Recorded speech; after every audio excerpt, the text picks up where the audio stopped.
यारों शब्बे फिराक में रोया मैं इस कदर। यारों शब्बे फिराक में रोया मैं इस कदर, था चौथे आसमान पर पानी कमर कमर। दोस्तों, महबूब की यादों में महबूबा इस शिद्दत के साथ रोती है कि उसकी आंखों से बहते हुए आंसुओं के कारण एक सैलाब सा आ जाता है। साथियों, इस तरह से बढ़ा चढ़ाकर किए जाने वाले वर्णन को ही अतिशयोक्ति अलंकार कहते हैं। और आज हम अर्था अलंकार के जिस उपभेद का अध्ययन करेंगे उसका नाम अतिशयोक्ति अलंकार है। छात्रों, हिंदी साहित्य में आदिकाल को वीर गाथा काल के नाम से भी जाना जाता है। उस समय के अधिकतर कवि, जो कि चारण और भाट कवि के नाम से प्रसिद्ध थे, वो अपने अपने आश्रयदाताओं की जिस अंदाज में काव्य पंक्तियों के माध्यम से प्रशंसा करते थे, तारीफ करते थे, वे उदाहरण अधिकतर अतिशयोक्ति के हुआ करते थे। तो सर्वप्रथम हम यहां पर अतिशयोक्ति शब्द का शाब्दिक अर्थ समझ लेते हैं। उसके बाद फिर जो काव्य पंक्तियां अतिशयोक्ति से संबंधित हैं उन्हें हम कैसे पहचानेंगे, क्या उनकी विशेषता है कि हम आसानी के साथ पहचान कर बता सकें, वो एक एक उदाहरणों के माध्यम से समझने का प्रयास किया जाएगा।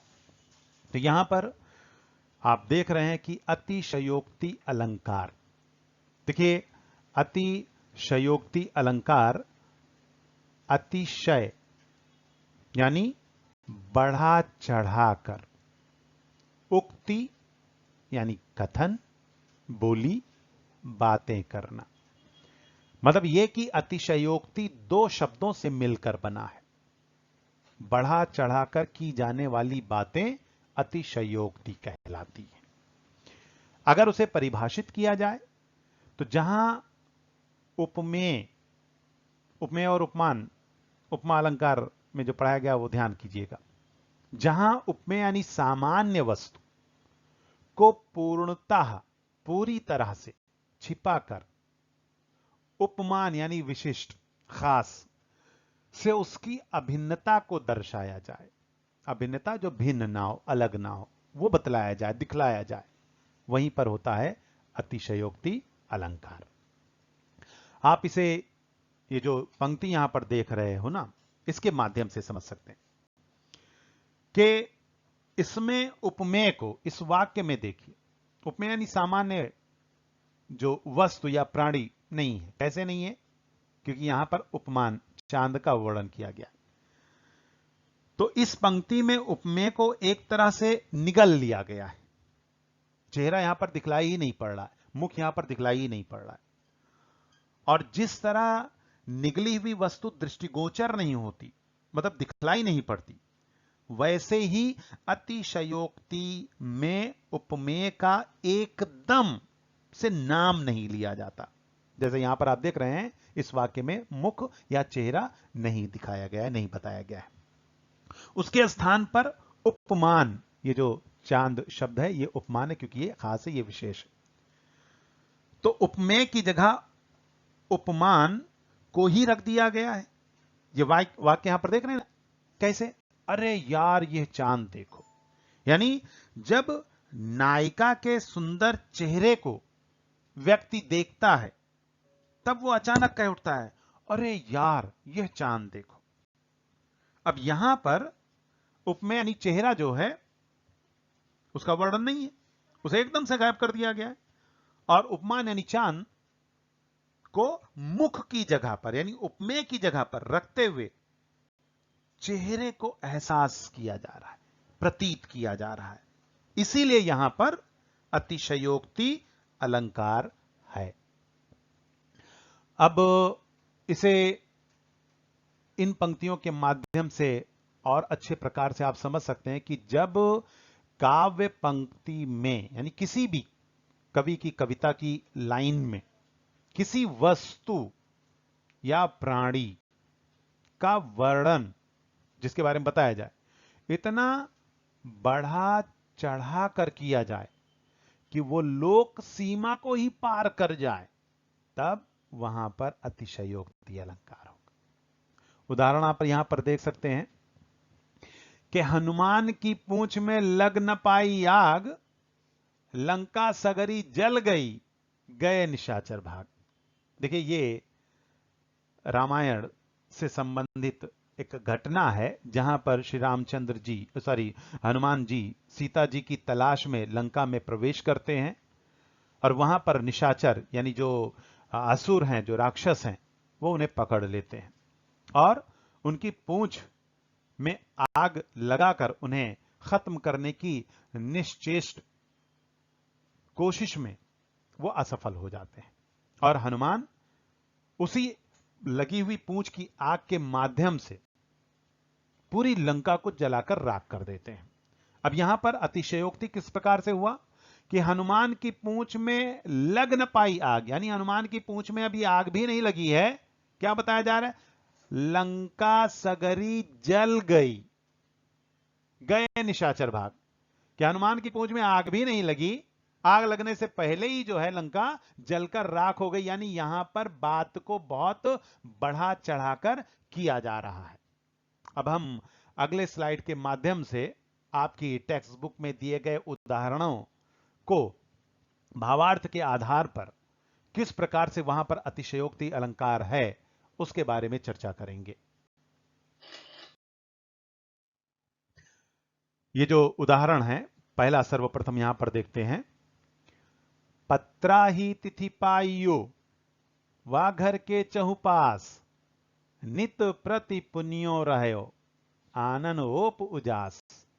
बिहारी जी की बहुत ही सुंदर, बहुत ही खूबसूरत दो पंक्तियां, ये दोहा है।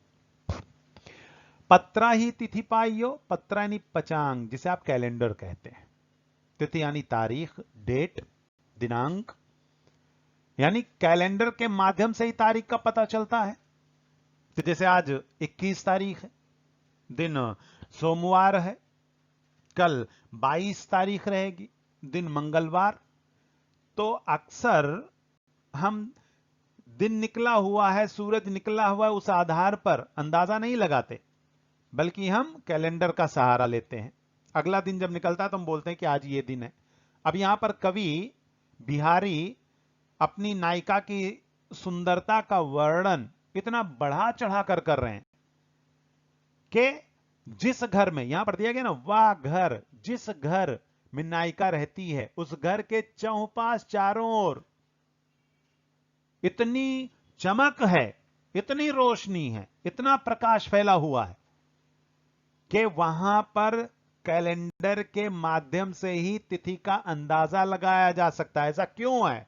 ये यहां पर दूसरी पंक्ति में देख सकते हैं कि नित्य प्रति रोजाना, डेली, प्रतिदिन, हर रोज, पुण्यो पूर्णिमा। देखिए चांद की दो स्थिति, अमावस पूरी तरह से चांद का गायब होना, पूर्णिमा चांद पूरे आकार में जगमगाता हुआ, चमकता हुआ दिखलाई पड़ता है।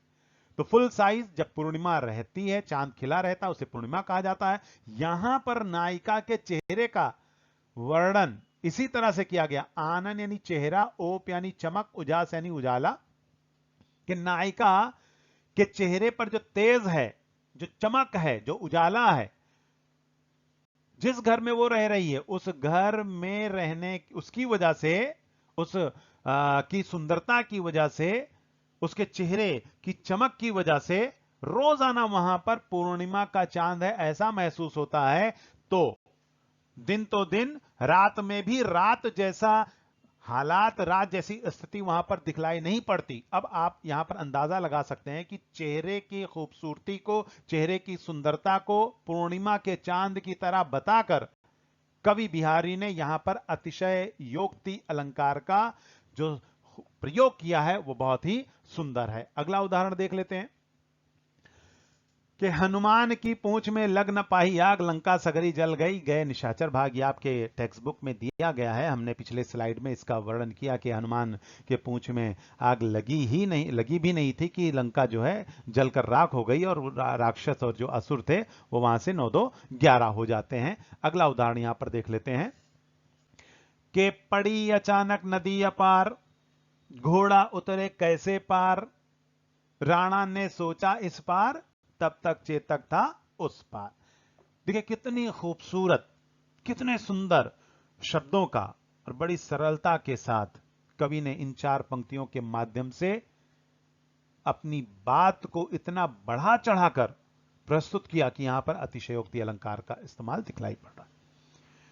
घटना उस समय की है कि महाराणा प्रताप शूरवीर बहादुर जब अपने घोड़े चेतक पर सवार होकर दुश्मनों से अपनी जान को बचाते हुए भाग रहे हैं और नदी को पार करना है। पीछे दुश्मन, सामने नदी, तो नदी को कैसे पार किया जाए ये सोच ही रहे हैं कि उनके सोचने मात्र में ही चेतक की बहादुरी का वर्णन किया गया है। चेतक को बिजली के समान बतलाया गया है कि एक चमक, और राणा का जो चेतक जो घोड़ा है वो नदी के उस पार। तो यहां पर अतिशयोक्ति अलंकार का इस्तेमाल कैसे हुआ? पड़ी अचानक नदी अपार, अपार यानी बहुत लंबी चौड़ी नदी। अब यहां पर राणा प्रताप सोच रहे हैं कि जिस चेतक पर वो सवार हैं, जिस घोड़े पर वो सवार हैं, उसके माध्यम से नदी के उस पार कैसे जाएं, कैसे पार उतरें। अब कवि यहां पर कह रहे हैं कि राणा ने सोचा इस पार। अभी राणा इस ओर चेतक के ऊपर बैठकर सोच ही रहे हैं कि होता क्या है। तब तक चेतक था उस पार। घोड़ा, राणा प्रताप सोच रहे हैं, राणा प्रताप सोच ही रहे हैं कि चेतक जो उनका घोड़ा है वो नदी के उस पार।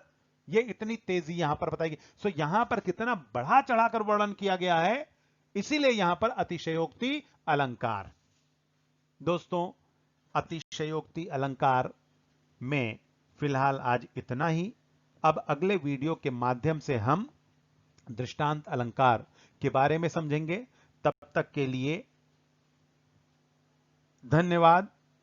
जय हिंद।